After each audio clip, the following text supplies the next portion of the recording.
भगवान का भी लालच पैदा करो, है नहीं पैदा करो, वो नहीं है तुम में। कथा में तो इसलिए आप आए हो कि यहाँ फैक्ट्री है, यहाँ घाट है पाप धोने का, कुछ धुल जाएंगे चलो, इसीलिए आ गए हो। लालच भगवान का नहीं है तुमको। जिसका लालच है उसको लाद के घूम रहे हैं कंधे पे। कौन है वो? लाला लाली। जिसका लालच है उसे साथ लाते हम, लाना चाहिए। वही मैं कह रहा हूं कि जिसके प्रति लगाव है उसको साथ रखो। तो आज से मेरी बात मान लो, फायदे में ही रहोगे। आज से भगवान को भी उतना लाड लड़ाओ जितना अपनी औलाद को लड़ाते हो, इतना लड़ाओ बस, ज्यादा नहीं लड़ाना है। अपनी औलाद की बराबर भगवान के ऊपर खर्चा करो। 1 करोड़ रुपया खर्चा कर दो, भगवान को MBBS में एडमिशन करवाओ। नहीं, बच्चे की पढ़ाई के लिए कर्जा निकालेंगे बैंक से, पर भागवत कथा कराने के लिए अरे महाराज लड़की की शादी अगली साल महाराज। अच्छा ठीक है। अरे महाराज पिछली साल शादी की है लड़की की महाराज। अरे महाराज घर बनाया है महाराज। अरे महाराज को तो इसीलिए महाराज महाराज चिल्ला रहा हूं मैं कि अपने ऊपर ही रख के बोल रहा हूं, मैं तुम्हारे ऊपर नहीं रख रहा कोई बात। कोई प्लॉट खरीदना हो और पैसे कम पड़ रहे हो तो फिर तो सब जगह से जमा कर लेते हो। जीजा के सामने भीख मांगोगे, साले पे मांगोगे, मामा पे मांगोगे, कहां कहां भीख मांगोगे। ज्यादा नहीं मामा, खाली 8-9 महीने की बात है, 5 लाख दे दे मामा। सुनिए ना, मरे मराए ने जिंदे को मार रखा है। कैसे? जिस घर को तुमने अपने लिए बड़े शौक से बनाया और तुम मर गए, वो बिल्कुल भी तुम्हारी याद में एक पल भी रोता नहीं है। कैसा कैसा घर सजाते हैं अपन, पत्नी और पति और बेटी तीनों जाते हैं मार्बल की दुकान पे, तीनों, और पूरे शोरूम में घूम घूम के देखे। मैं नहीं पप्पा ये नहीं, किचन में ये मार्बल लगाओ, इससे किचन बहुत चमकेगा। क्या करेंगे किचन को चमका के? चमकती हुई सितारों पे चमकती हुई किचन में अगर अंडा ही सीटी मारना है तो कोई फायदा नहीं है किचन चमकाने का। पूरा करे कराए पे पानी फेर दिया। अरे अम्मा, छोरा ने इतनी महंगी किचन बनवाई है और उसमें बकरा पक रहा है तो क्या फायदा या मार्बल को और ग्रेनाइट को। यहाँ से तो पोता मिट्टी को चूल्हो ही भलो, बाजरे की रोटी और चना को साग खा के खुश, हम और हमारे भगवान सब खुश। ओहो, मोबाइल पे गूगल सर्च करके देखा कि तांबे की कढ़ाई में खाना खाने से बड़ी ताकत आती है, उसमें तांबा रहता है, तांबा।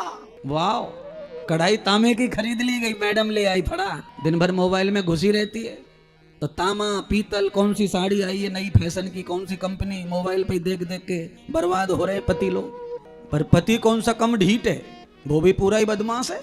तांबे की कढ़ाई में बढ़िया बढ़िया देसी घी गाय का घी डाल करके पूड़ी बूड़ी पकती, कुछ भगवान को चढ़ती, कुछ हमारी कथा में आती प्रसाद बन के थाली में, कुछ मेहमानों को भी खिलाई जाती महाराज, साधु संतों को खिलाई जाती, तो कुछ कढ़ाई का वैल्यू बढ़ती।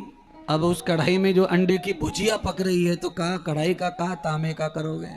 हाँ लाला जरा ढोलक ले लियो, तांबे का आनंद लूटना है तो हमारी बात मान लो, नहीं तो तांबे का आनंद मिलने वाला सब बर्बाद हो जाएगा तुम्हारा सिस्टम। क्यों? जिस संस्कृति में जन्म लिया है उस संस्कृति का पालन नहीं किया तो आधे पॉइंट कट जाते भगवान के यहाँ। रुक जाइए, करंट सर रुक गया, रुक जाइए। 5-7 मिनट प्रवचन सुन के फिर से। पूरी जिंदगी भर राम राम रटते रहे पर जीवन को कभी संवारा नहीं, सुधारा नहीं, पवित्र नहीं किया। अब आप मुझे ये बताइए कि गारे में खड़ा होकर कोई दिन भर नहाता रहे तो क्या वो नहा लेगा? नहा तो लेगा पर पहले गारे से बाहर आना। आप जब तक गारे में खड़े हो, गारे का मतलब तो आप समझते ही होंगे क्या होता है, या ये समझ लो गारा न समझे तो कीचड़ में खड़े हो। अगर आपके अंग कीचड़ में, पैर कीचड़ में फंसे हैं तो आप दिन भर गंगा जल डालते रहो। जब भी गंगा जल समाप्त होगा और आप बाहर आएंगे निकल करके तो आप ऐसे के वैसे निकलेंगे, कीचड़ में लथे पथे सने पड़े। इसीलिए मैं समझाना ये चाहता हूँ कि पहले कीचड़ से बाहर आओ और फिर थोड़ा ही गंगा जल बहुत है पवित्र करने के लिए। रामायण कंठ है, पूरी रामायण कंठस्थ है, कई लोग ऐसे हैं। और जहाँ कथा चल रही है यहाँ तो बहुत बड़े बूढ़े लोगों को रामायण कंठ है, पाठ है, पर हाथी चाप तमाकू को कभी छोड़ते नहीं है। पत्नी मर गई चिल्ला चिल्ला के, बिना पत्नी का रह रहा है 10 साल से, पर तमाकू के बगैर एक पल भी रहता नहीं है। और रामायण की चौपाई गाता ही रहे दिन भर।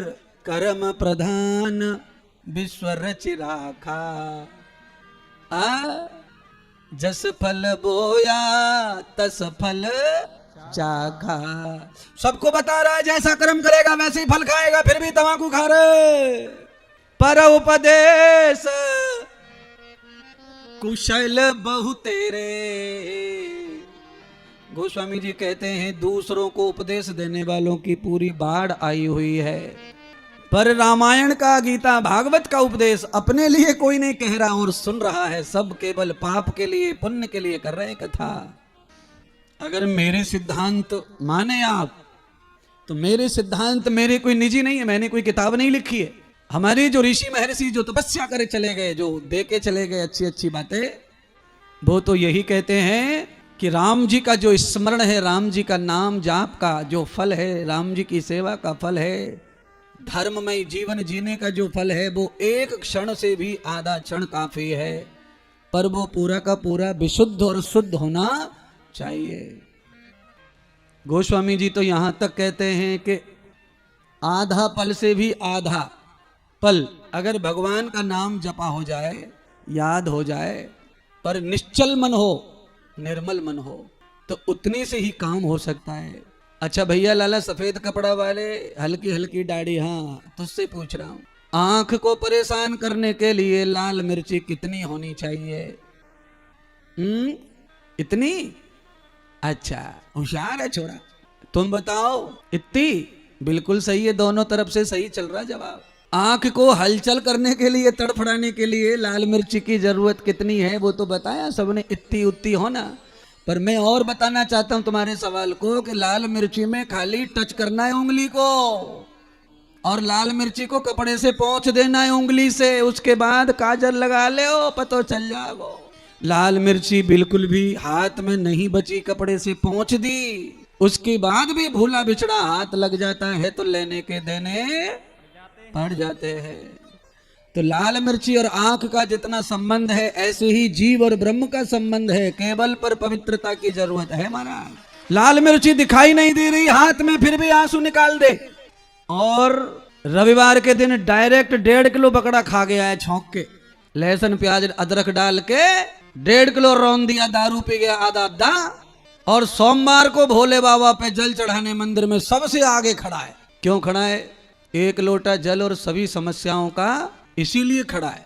पर लोटा की तो बात छोड़ दे, पूरी गंगा जी को तू भागीरथ बन के ले आवे और शिव जी पे चढ़ावे तो भी फल ना मिलेगा तुझको, क्योंकि तेरा अद्दा जो है और जो बकरे का हड्डा है वो तेरे बीच में बाधा बन गया है। वो बाधा बन गया है कि बिन मोल बिके बंसी बट पे, और वो तो रीझत है चुल्लू जल पे।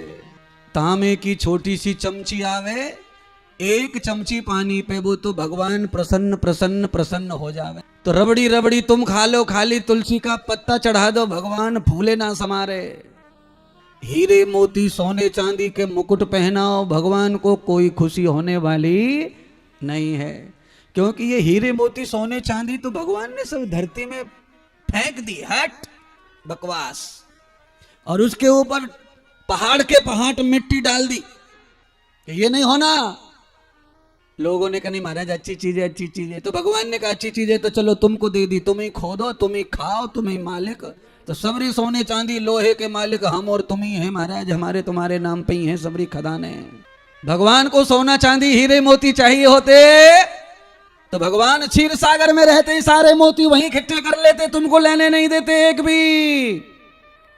और भगवान को अगर हीरा लेना होता तो भगवान सब पहाड़ों में समाये सारे हीरे इकट्ठे कर लेते, तुम तक नहीं आने देते।